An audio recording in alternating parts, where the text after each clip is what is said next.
I'm truly sorry for the unattractive and useless daughter-in-law. On the day of my father-in-law's funeral, at the dinner table, my Mill blurted out such a thing. Whispers filled the room, and all eyes turned to me. Seemingly enjoying the attention, my Mill continued in a theatrical tone, glancing at me. I've done all the caregiving. And yet she did nothing. If she had genuinely cared for him, he might not have passed away so soon. I felt a rage so intense, it felt like my vision was tinted red and I was shaking uncontrollably. I've been the one doing all the caregiving for my father-in-law. You never once did because you said it was dirty and smelly. Just as my patience had run thin and I was about to stand up, the person beside me spoke with an icy tone. Is that all you've got to say? My name is Cheryl, 32 years old. I've been married for 5 years to my college classmate, David. Our marital life was harmonious, and living together was blissful. Cheryl, I'm heading to work now. Might be late tonight. You're always so busy with work, aren't you? I'll visit your dad again today. I'm always relying on you, Cheryl. I appreciate it. Please take care of him. It's okay, off you go. Be careful out there. After seeing my husband off, I got ready and headed to his parents' home. Excuse me for intruding. I've come to see your dad today. Using my spare key, I entered the house and headed towards the back room. There lay my father-in-law in bed. Not too long ago, he suffered a stroke that left him with speech impairment and paralyzed on one side. He now needs constant care. I take care of him at home, and although I rely on caregivers for help, I'm primarily responsible for his day-to-day care. When I walked in, he looked a bit relieved and seemed happy to see me. Is there any discomfort anywhere? When I spoke, my father-in-law clumsily typed "I'm fine" with one hand on the laptop he held in his lap and gave me a faint smile. Since he can't speak well, this is how we communicate. I always tried to keep the mood light and chatted with him while assisting with his needs. My father-in-law is a kind man, and I have many fond memories of how well he treated me since we first got married. I felt a deep sense of gratitude towards him and hoped he would recover, even if just a little, which is why I managed to push through the challenging caregiving tasks. Just as I finished helping with his meal, my cell phone rang. Hello? Catherine, I'm at the mall with some friends right now. I'm tired. Can you come pick me up? I'm still in the middle of taking care of my Phil. Can't you just take a train or a cab home? You dare talk back to me as my daughter-in-law?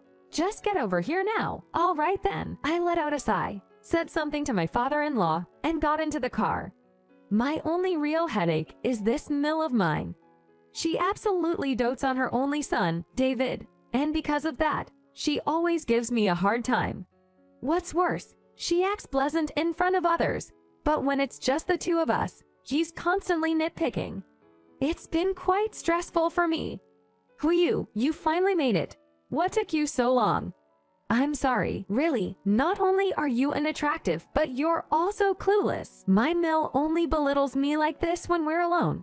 On top of that, she takes advantage of me, and if anything isn't her liking, she scolds me. I mean, I'm frail and delicate. Don't you think you should be more considerate? I'm surprised David even married someone like you. I said nothing and glanced at her through the rearview mirror. She looked perfectly healthy, holding a bunch of shopping bags from big department stores. Yet, in front of others, she'd play up her frailty to gain sympathy. Until recently, my father-in-law, John, used to keep my Mill's excessive behaviors in check.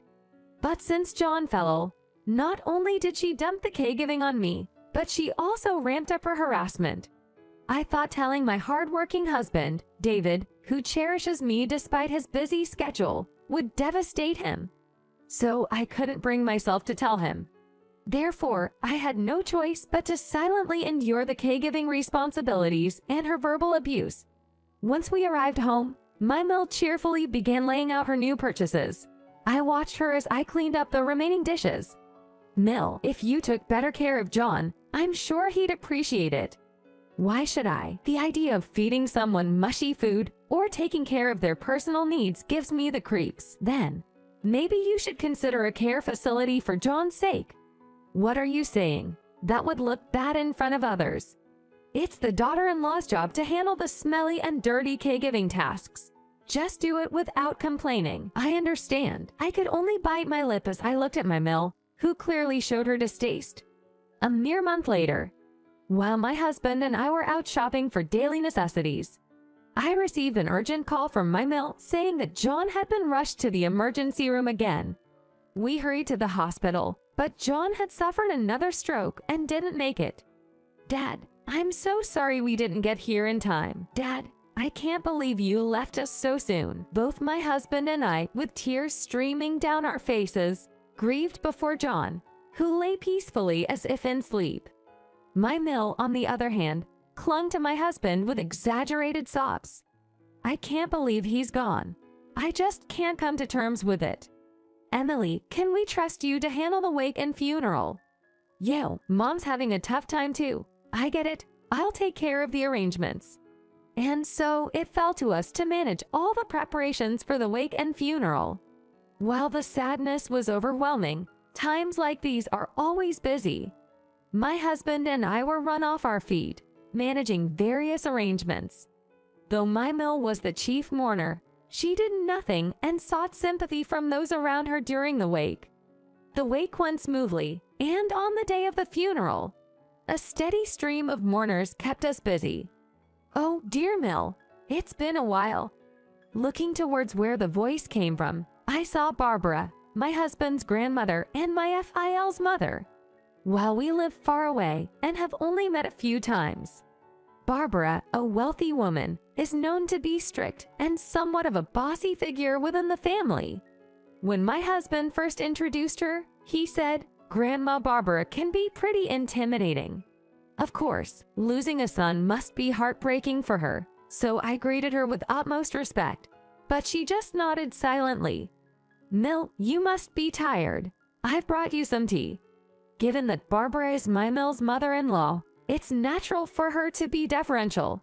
But I couldn't help but feel that maybe she was trying to curry favor for inheritance reasons. The funeral concluded without any hitches, and then came the family dinner. One relative accidentally spilled beer. I tried to clean it up with a cloth I'd left next to me, but strangely, it was gone, which flustered me a bit. Suddenly, my Mil raised her voice. "This daughter-in-law of mine, such a disappointment. I'm so embarrassed in front of everyone here." I noticed she had sneakily hidden the cloth behind her. She should know better to act quickly in situations like this. I guess it's my fault for not training her right. I'm sorry. When I apologized as usual, the relatives began murmuring, and all eyes turned to me. Perhaps feeling vindicated, my Mil glanced at me and continued in a dramatically feigned voice. "I've been the one taking care of my husband all this time. It was such a tough journey. Yet, my daughter-in-law would always complain about the mess and odor, never offering to help. If she had taken better care of him, he might not have passed away so soon." My Mil went on, emphasizing her hardships with an exaggerated sob. A fury like I had never felt before took over me, making me tremble. In reality, I was the one who had taken care of my father-in-law the most. It was my Mil who had never lifted a finger, always complaining about the smell and mess. She made a show of wiping away her tears, all the while eyeing Mrs. Thompson. She belittled me in front of the family, probably trying to gain their sympathy and impress her own Mil. But I had reached my breaking point. "Mil, please stop lying. I was the one who took care of my father-in-law the entire time. How dare you spread such lies right here? But it's the truth. Wasn't it you, Mil, who never helped at all?" I pleaded earnestly in front of the family. The relatives all looked taken aback. "So you're trying to steal the credit now, huh? What a horrible daughter-in-law. Everyone, she always treats me like this, always bullying me, and I'm not even in good health. Wasn't it you, Mil, who refused to care for my father-in-law because it was dirty and smelly? You say you're frail, yet you went shopping and attended dance classes daily, didn't you? Nothing but lies, honestly, ugly on the outside and dirty at heart. You're hopeless. Do you have any proof? If you do, show it." I was at a loss for words. I didn't have any evidence to present.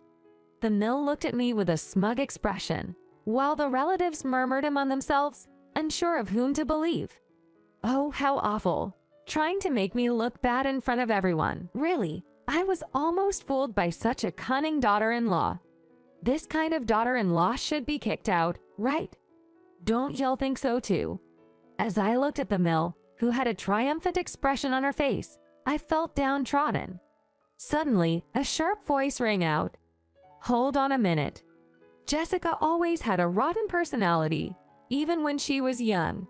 She sure seems like the type to do something like that. The one who spoke up was Mr. Jackson, who had been silent till now. With the head of the family making such a statement, the room went silent for a moment. Mill, what are you saying? You always play the innocent card and pin the blame on others. And you don't hesitate to push what you don't want to do onto someone else. That's not true at all. I can't believe it. Even my Mill is attacking me now. Sarah isn't the kind of person you're making her out to be. Despite her youth, she's reserved and polite. I truly believe what Sarah's saying. Really, someone needs to knock some sense into that rotten attitude of yours. Hearing Mr. Jackson's calm words, the family started to cast doubtful glances at the Mill. Panicking, the Mill frantically looked around and then locked eyes with her husband. Duh, David, you're on my side, right? The Mill, unsteady on her feet, rushed over to my husband, who was standing next to me, and clung to his arm. I've always been bullied like this by my Mill and daughter-in-law. David, you feel sorry for me, right? Please stand up to them for me. Just as I was about to lose my patience and stand up to confront her for continuing her rant, my husband, David, spoke in an icy tone. Is that all you have to say? You're truly the worst. David. David shook off his Mill's grip and glared at her with a stern expression. Then, he turned to the family members and pulled something out. This is the computer Dad used to communicate until he passed. He typed with the hand that could still move to express his thoughts. Seeing that familiar computer reminded me of my father-in-law, and a tightness gripped my chest.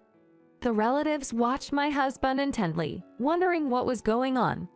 Dad seemed to keep a short daily journal on this. Let me read a bit. My husband calmly read from the computer screen. September 15th. Jessica came by again today. She asked my favorite food and made it deliciously for me. Grateful. September 21st. Had an accident in the bathroom. I made Jessica clean it up. So sorry. September 30th. Jessica arranged flowers with a smile, lifting my spirits. Thank you. Do you see? Dad's journal was filled with words of gratitude for Jessica. Listening to that, memories of my kind-hearted father-in-law smile flashed before me, and before I knew it, tears streamed down my face. To think he was doing all that despite his physical challenges. A rush of gratitude for my father-in-law and the pain of his loss overwhelmed me. My husband continued reading about the awful ways his mother treated his father, like refusing to help him in the bathroom and clicking her tongue at him just for calling out to her. What's the meaning of this? There's not a single good thing written about Mom in here. She did. How could he write such things? Ignoring his flustered mother, my husband turned to face me. Catherine, you've put up with so much until now. I'm sorry I didn't notice. I assumed Mill and I were working together in caring for him. I truly burdened you. I'm so sorry. Stop it. Don't bow your head like that, Robert. His mother looked on in shock as he apologized to me. Robert, what are you saying to that woman? Stop it. I should be the one saying stop it. With a sharp glare, my husband faced his Mill. Catherine is a wonderful wife, more than I deserve, and you've been constantly belittling her, calling her ugly. I can't think of someone like that as my mother anymore. Robert, what are you saying? I'm cutting ties with you, Mom. Stay out of my life.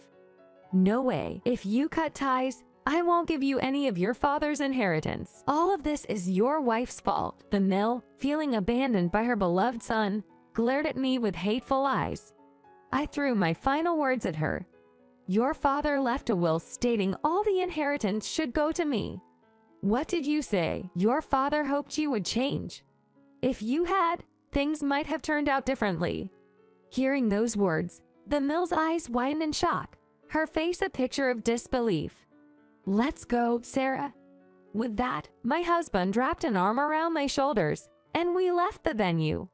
Looking back, the Mill sat in a daze, shunned by all the relatives, including Mr. Thompson. A few months later, we truly cut ties with the Mill. She now lives alone in an old family home. Due to her husband's will, the Mill received only the bare minimum inheritance. Shunned by the family and having never worked, I'm unsure how she's getting by. Recently, Mr. Thompson told us, "Thank you for everything you've done for my son. I'll keep an eye on her. Use this for your happiness." We were given a gift while he's still alive. We were surprised by the generous amount, but my husband insisted we gratefully accept it, so we did. Though times have been tough, we now live a peaceful life together. All we wish for is the continued peace and harmony.